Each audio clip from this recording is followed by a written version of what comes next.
Oke, assalamualaikum warahmatullahi wabarakatuh. Selamat pagi. Nah, kembali kita sedikit mengulas materi yang kemarin sudah kita bahas di awal. Jadi ada teks fabel. Jadi teks yang akan kalian pelajari itu sebenarnya tinggal dua lagi. Ada fabel, terus ada teks baca laporan, sama satu lagi teks surat dinas.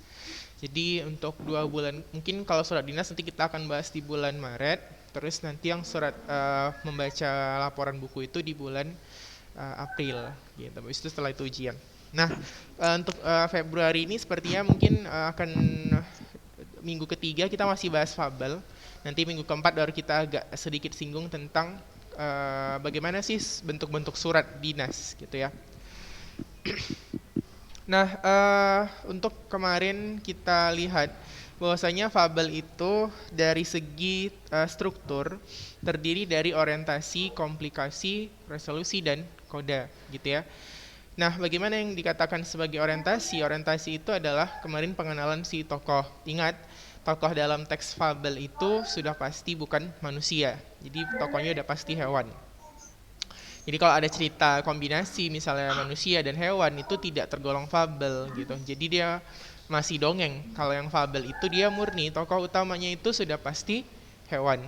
Nah, lalu komplikasi. Komplikasi itu sifatnya masalah yang muncul dalam proses sifat-sifat hewan tadi. Misalnya mereka bertengkar atau mereka menghadapi suatu persoalan.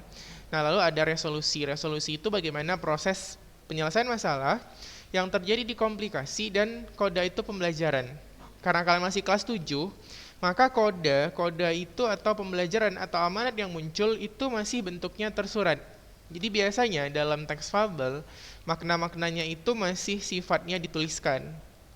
Jadi dari cerita di atas kita belajar bahwasanya jangan serakah seperti monyet misalnya, atau kita tidak boleh berbohong seperti kancil gitu. Jadi dia ada pasti makna atau kode tersurat yang dituliskan di akhir teks. Nah, sekarang kamu coba lihat buku kamu, teks fabel. Saya ganti dulu ya.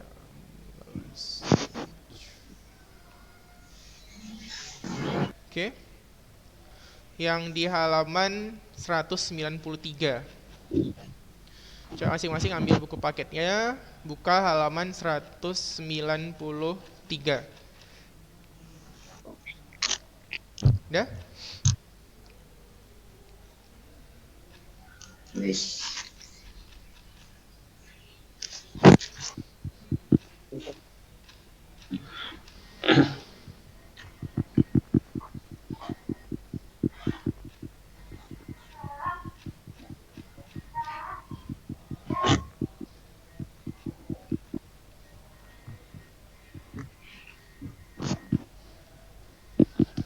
Udah? Kemarin kita sudah baca tentang belalang sembah. Nah, hari ini coba kita baca tentang sesama saudara harus berbagi. Saya baca aja ya, yang lain coba didengar. Nanti saya tanya mana strukturnya. Jadi sambil kita baca, kamu sambil lihat mana yang orientasi, mana yang komplikasi, mana resolusi, mana yang koda ya. Ya, jadi coba sama-sama kita baca di halaman 197 yang judulnya adalah Sesama Saudara Harus Berbagi. Jadi pada suatu pagi di matahari yang cerah, Pak Tua Rusa mengunjungi kediaman keluarga Pip si Tupai di sebuah desa. Pagi Ibu Tupai, salam Pak Tua kepada Ibu Rusa, Ibu Pip. Kemarin keponakanku mengunjungimu. Dia membawa oleh-oleh yang cukup banyak. Aku ingin membagikannya untuk para sahabatku. Ini kacang kenari spesial untuk keluargamu. Tahu tupai kan? Tupai itu seperti Sandy di film SpongeBob. Nah, itulah tupai. Jadi dia makannya kenari.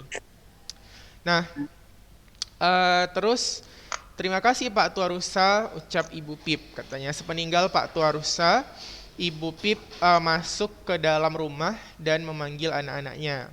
Kita punya apa? Kalian harus membagi sama rata, katanya. Jadi kenari yang dikasih sama Pak Rusa tadi dikasih sama anaknya. Terus kata ibunya tadi, Bu Tupai tadi, kita harus bagi sama rata. Setelah itu Ibu Tupai mengurus rumahnya, sementara adik-adik Pip ingin mencicipi kacang itu. Ini aku bagi, kata si Pipnya. Pipnya tuh anaknya Ibu Tupai tadi gitu kan. Dari 10 butir kacang kenari tadi, dia memberi adiknya masing-masing 2 butir. Ini sisanya untukku, aku kan paling besar. Tapi ibu kan pesan kita bagi rata, kata si Titu adiknya. Salah satu adik kembarnya. Diiringi tangisan putih kembar satunya lagi, katanya. Mendengar tangisan itu, ibunya keluar dan bertanya. Sambil terisak, si Putih menceritakan keserakahan kakaknya. Tak boleh begitu, Pip. Ibu tadi sudah bilang apa? Tegur Ibu Pip. Kamu tidak boleh serakah. Tapi Bu, aku kan sudah lebih besar, perutku juga lebih besar, katanya kayak gitu. Si ibunya pun berpikir sejenak. Baiklah, katanya, kamu memang lebih besar, kebutuhan makanmu juga lebih banyak. Tapi kalau cuma menurunkan keinginan perut, kita akan selalu merasa tidak cukup. Kalau begitu ibu aja yang bagi, katanya. Memang tidak akan memuaskan semuanya, ini ibu beri 4 untukmu. Karena kau lebih besar dan si kembar kalian masing-masing mendapat 3. Kalian harus mau berbagi, katanya, walaupun menurut kalian itu kurang, karena rezeki harus disyukuri. Berarti anak dong Bu, jadi anak paling besar selalu dapat lebih banyak, kata si Putih gitu ya. Tapi perbedaannya tidak terlalu banyak kan, lagi pula kakakmu memiliki tugas yang lebih banyak darimu. Dia harus mengurus rumah, mencari makan, bertukar tugas dengan kakak Pip, tanya ibunya. Apa kau mau bertukar tugas, katanya kayak gitu. Si Putih dan Titu membayangkan tugas-tugas Pip, lalu mereka kompak menggeleng. Jadi kakaknya kan dapat tugas paling banyak nih. Nah begitu sesama saudara harus akur ya, kata ibunya. Lalu mereka setuju dan kedua adik Ibu Pip tersenyum melihat anak-anaknya kembali rukun. Oke, coba kalau dari teks tersebut berarti mana yang dikatakan sebagai orientasi atau pengenalan? Coba si Ezar Firza. Ya silakan. Ezar. Bagi Ibu Tupai. Itu Ustaz. Iya, yang mana yang orientasinya? Pagi itu dari Ibu Tupai sampai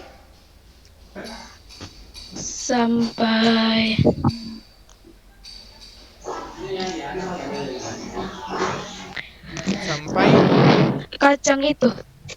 Iya, sampai kacang itu. Oke, good. Selanjutnya untuk ya, terima kasih Ezar. Selanjutnya coba si Syauki Zafransyah. Mana bagian konfliknya? Hidupkan mikrofonnya, nak. Mana konfliknya di situ?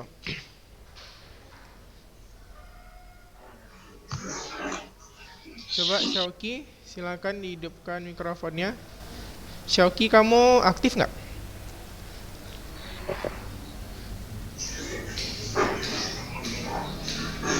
Mana nih Syaukinya?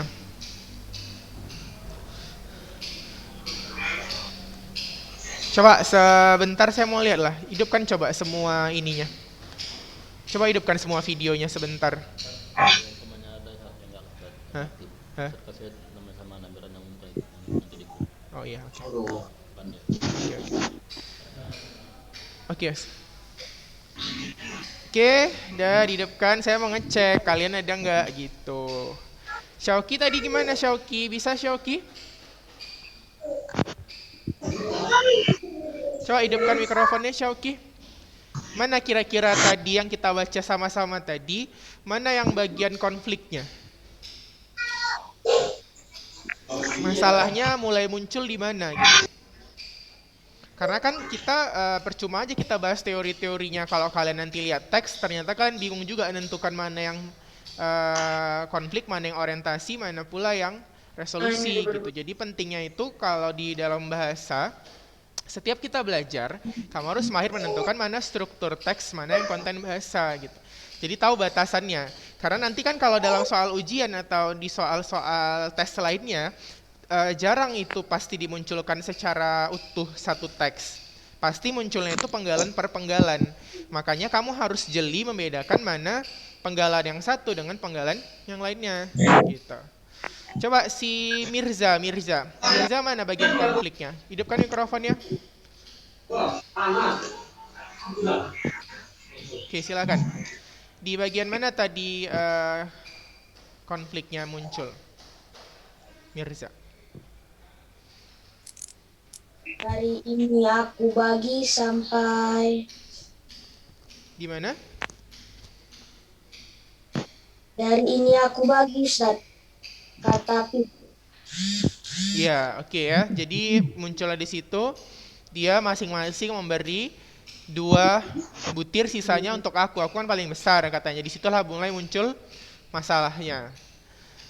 Oke, terima kasih. Selanjutnya coba si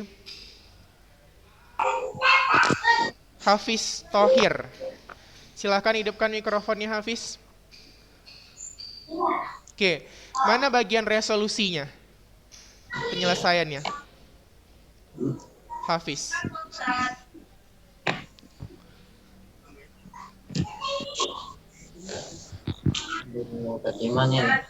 Resolusi atau penyelesaiannya di bagian yang mana, Pak, kutipannya?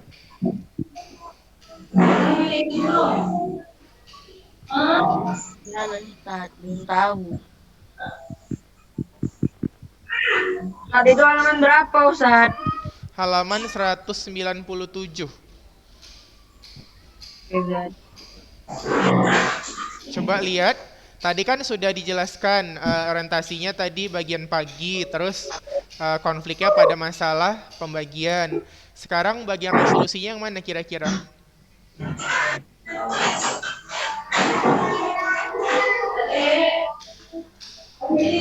Yang sesama saudara harus berbagi itu ya, Ustaz?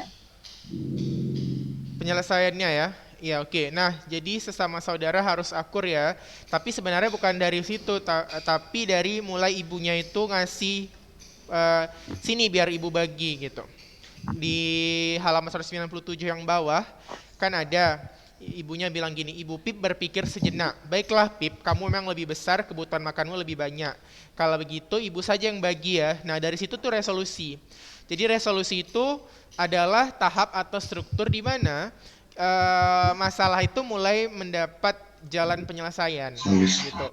Nah, kalau kebetulan di sini tidak pula dituliskannya kodanya gitu. Siapa yang bisa ngasih koda?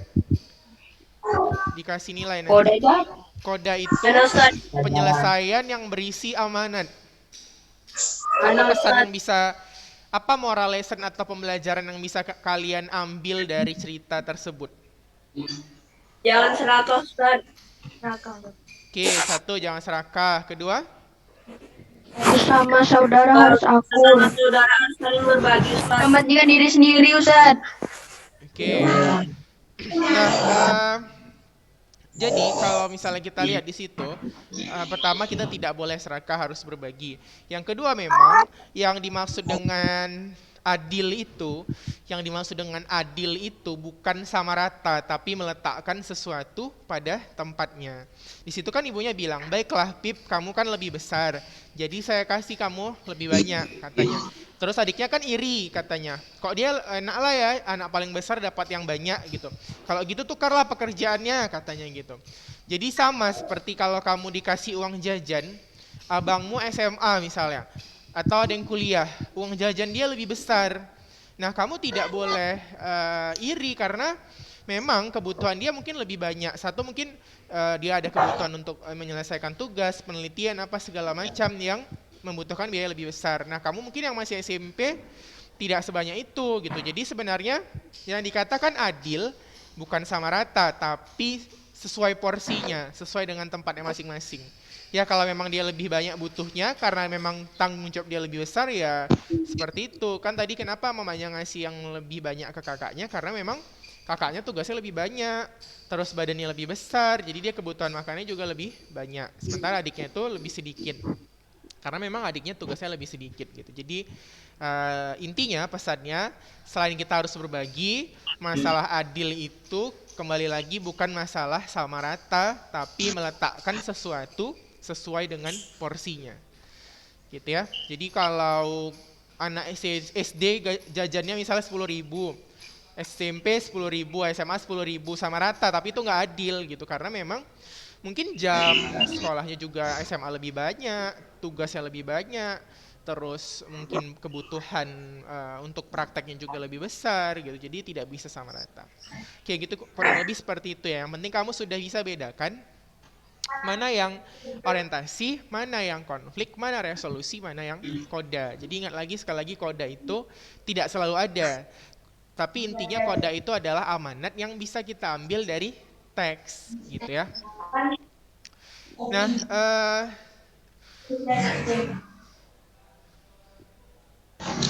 selanjutnya kamu boleh lihat halaman 199.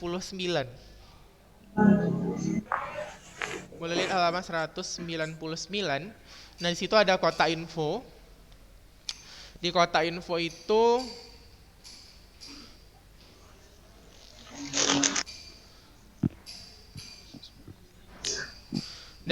yang F ada ciri bahasa yang digunakan. Ya. Pertama, dia menggunakan kalimat naratif atau peristiwa. Jadi kalimat naratif atau peristiwa itu dia memberikan penceritaan gitu. Misalnya pada suatu hari, pada suatu waktu gitu-gitu, dia menjelaskan latar atau background sebuah kisah atau peristiwa.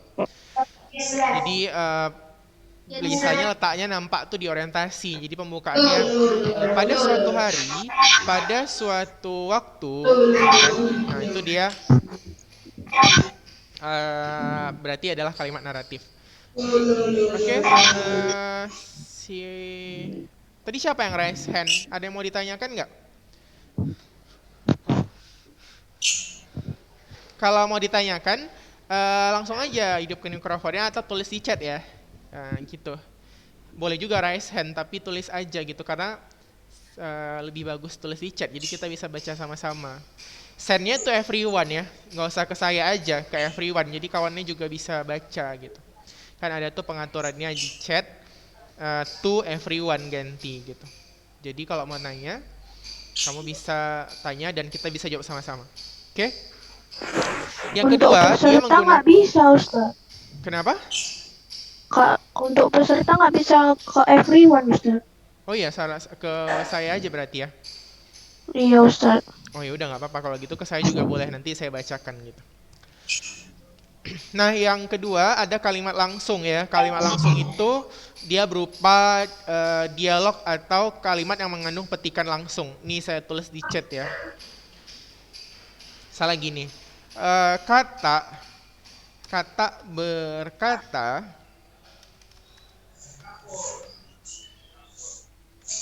Terus dia ada gini kan. Semut, kapan kau pulang?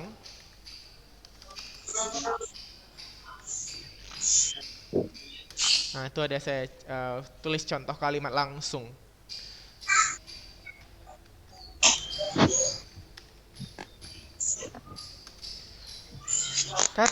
Berkata, semut kapan kau pulang? Jadi kalau misalnya kita nulis kalimat langsung, dalam petikan langsungnya itu harus dimulai dengan huruf kapital. Selanjutnya, katanya dia situ juga menggunakan kata sehari-hari dalam situasi yang tidak formal atau bahasa percakapan. Nah ini kembali lagi, karena memang bahasa percakapan itu basicnya itu adalah bahasa slang atau tidak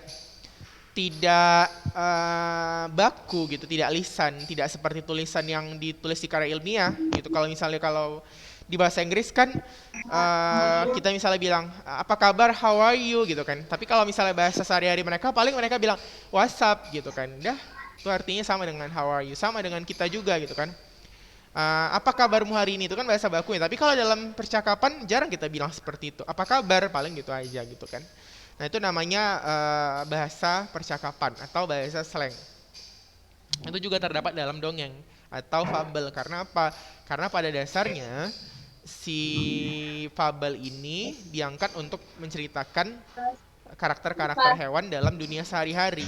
Jadi kalau bahasanya terlalu baku juga sulit kita memahaminya gitu. Oke. Lalu ada kotak info berikutnya, halaman 200. Nah di situ ada tokoh ya. Tokohnya itu adalah hewan atau pelaku yang biasanya kita bagi menjadi tokoh protagonis. Coba kalau protagonis tokoh apa tuh? Baik, jahat, atau enggak? Baik. Ya baik ya, Baik. kalau antagonis jahat kan. Nah terus ciri tokoh utama itu adalah sering muncul, sering dibicarakan, menjadi pusat cerita. Jadi tokoh utama itu bisa saja dia protagonis, bisa saja dia antagonis. Gonis. Lalu penokohan. Nah ini saya tulis di chat ya, dicatat ya yang saya tulis di chat. Penokohan itu tidak sama dengan tokoh. Penokohan tidak sama dengan tokoh. Oke. Kalau tadi tokoh itu kan tadi ada protagonis, anta, terus ada trita. Yang mana kalau protagonis itu dia baik, anta jahat, trita itu tokoh tengah. Nah, sementara kalau ada soal yang membahas penokohan itu sifatnya dua hal. Jadi dia bisa secara langsung, yang pertama, bisa secara langsung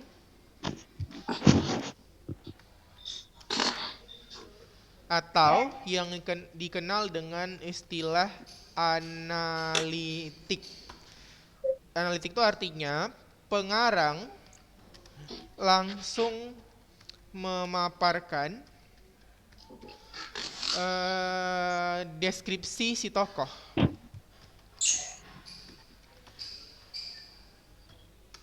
Itu ya, salah satu secara langsung atau analitik, itu penokohan. Jadi misalnya gini, kenapa kita tahu Cinderella itu tokoh protagonis? Karena pada dasarnya di situ pengarang menggambarkan Cinderella adalah seorang gadis yang baik, suka empati pada orang lain, rajin dan tidak pernah menendam. Nah, itulah yang dikatakan sebagai analitik. Tapi tidak selalu ternyata dalam cerita itu munculnya secara analitik, bisa juga secara dramatik. Yang kedua, kalau penokohan secara dramatik itu secara tidak langsung. Nah, kalau tidak langsung kita lihatnya dari mana? Dari banyak hal. Bisa dilihat dari dialog. Misalnya dari dialognya kan nampak tuh siapa yang jahat, siapa yang baik. Dari pikiran tokoh. Terus dari karakternya. Dari tempat dia tinggal atau tempat yang biasa dia kunjungi. Misalnya gini, sebaik-baik orang, kalau dia pergi ke diskotik, orang pasti berpikiran negatif. Itulah mencirikan secara dramatik gitu. Misalnya dalam sebuah cerita. Sejahat-jahat manusia, kalau dia pergi ke masjid, orang pasti pikirannya positif, lihat dia gitu kan. Nah seperti itulah kira-kira penokohan secara dramatik. Jadi dramatik itu dikaji dari banyak aspek. Mungkin dari dialognya, dari pikirannya, dari tokoh, dari karakter, dari tempat, dari reaksi dia ketika menghadapi masalah. Ada orang yang ketika dikasih masalah, dia sabar, tekun, ikhlas gitu kan. Tapi ada juga yang reaksinya marah-marah. Terus ada yang reaksinya protes. Terus ganti meja. Nah, dari situ kita tahu berarti tokohnya itu gitu ya. Nah, itu dia. Yang di chat itu coba kamu catat di buku catatanmu. Jadi nggak lupa. Jadi setiap pertemuan saya nggak ngulang-ngulang lagi di tempat yang sama. Oke? Nanti kalau sudah dicatat, kalau sudah nanti banyak catatannya, suatu saat bakal saya suruh foto, ya. Terus nanti saya nilai. Nilainya nanti kita ambil untuk ulangan harian 1, gitu ya. Jadi ulangan harian saya nggak ribet-ribet, saya nggak mau ngasih tugas banyak-banyak. Pokoknya kalau misalnya ada catatan, dicatat aja rapi-rapi. Nanti suatu saat saya suruh foto. Nah itulah yang saya ambil untuk nilai ulangan harian 1. Oke? Nah lalu ada lagi setting atau latar. Ya, jadi latar itu ada latar tempat, ada latar waktu, ada latar sosial. Latar sosial itu misalnya gini, karena kan beda tempat, biasanya juga beda latar sosialnya. Misalnya ada orang yang suku tertentu kalau bicara itu harus saling menatap. Ada yang harus tunduk, seperti itu tuh namanya latar sosial. Latar ini juga tambahan, saya tulis lagi di chat. Tambahan untuk latar itu ada namanya latar metaforik. Nah, latar metaforik itu adalah latar yang menggabungkan antara latar tempat ditambah dengan latar waktu.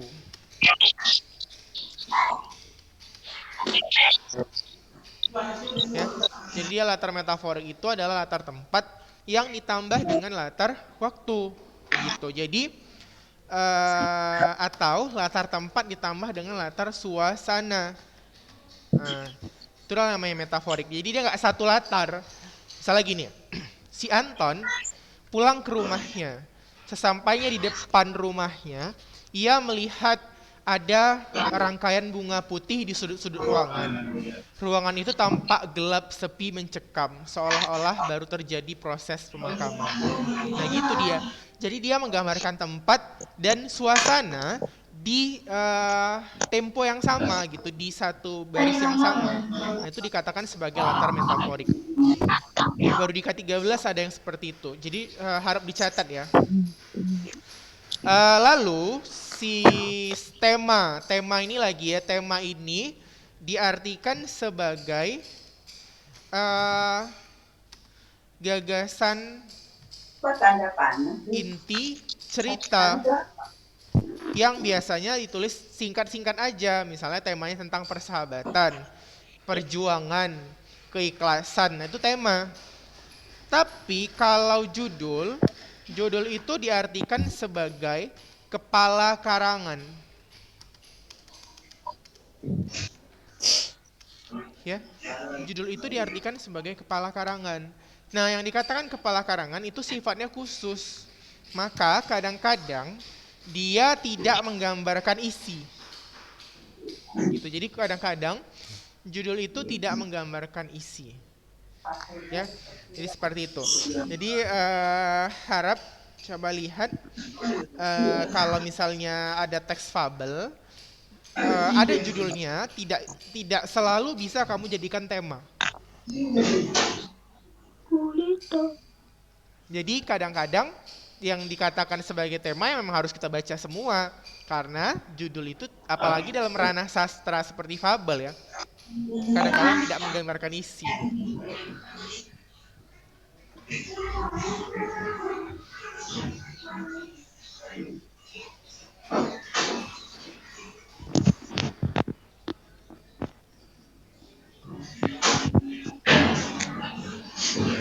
Coba ini ada tabel nih halaman 200. Coba kalau temanya apa kira-kira halaman 200? Coba Abdullah Selamat. Apa temanya tadi cerita si tupai dan rusa tadi?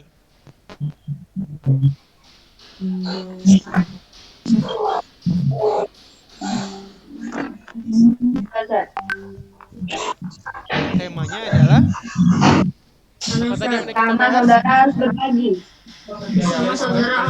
Bagi atau yang dikatakan temanya itu adalah keadilan ya. Jadi temanya itu tentang bagaimana kita bersikap adil. Oke. Terus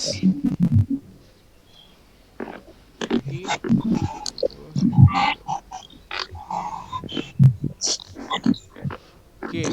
Nah, terus tokohnya tadi ada si Pip ya, kakaknya si Tupai, adiknya si Kembar, ibunya dan Pak Rusa. Tokohnya bisa digambarkan lah ya, siapa yang protagonis. Protagonis itu ibunya Pak Rusa. Yang antagonisnya si kakaknya tadi kan. Terus yang tokoh tengahnya itu adalah adiknya. Jadi nggak terlibat kemanapun. Konfliknya adalah masalah membagi cara penceritaan. Jadi cara penceritaan itu juga mengandung sudut pandang. Sudut pandang itu ada dua. Ada sudut pandang orang ketiga, ada yang pertama, tapi biasanya kalau di fabel dia sudut pandang orang ketiga. Ketiga itu contohnya kata gantinya adalah di dia. Ya, jadi itu contoh sudut pandang orang ketiga. Kalau pertama kata gantinya aku, tapi jarang aku jadi pakai pada fabel. Biasanya fabel itu kalau nggak dia nama orang. Nah, itu cirinya berarti dia adalah sudut pandang orang ketiga. Oke, itu saja karena waktu kita sudah habis.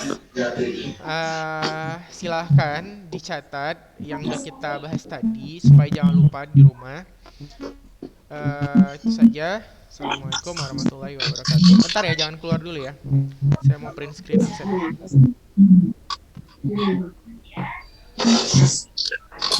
Ustadz, ini Ustadz.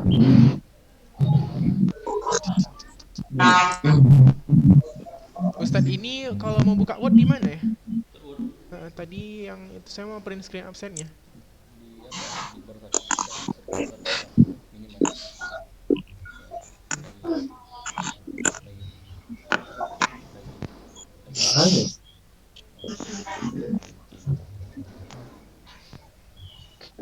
Sebentar ya, saya print screen absen.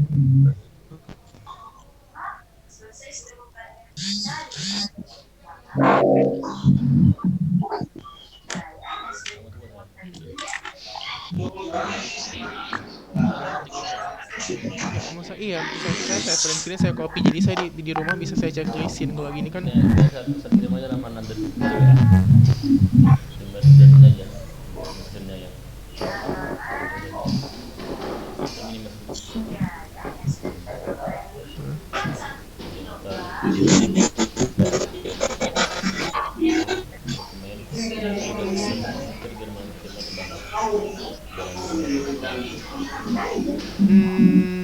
bukan, maksudnya saya mau nulis di absen saya gitu. Gitu. Soalnya belum ada saya simpan. Kayak mana ya caranya supaya apa? Oh, di Word ini, di PowerPoint ini aja. PowerPoint ini kayak mana? Bisa nggak dinyimpan lagi? Ya.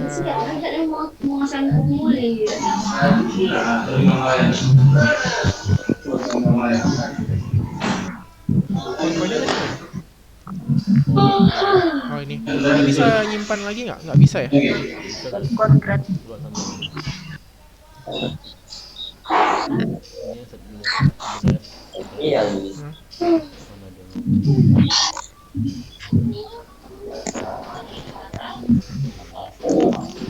Ini ya? Ya. Google dokumen ya. Iya.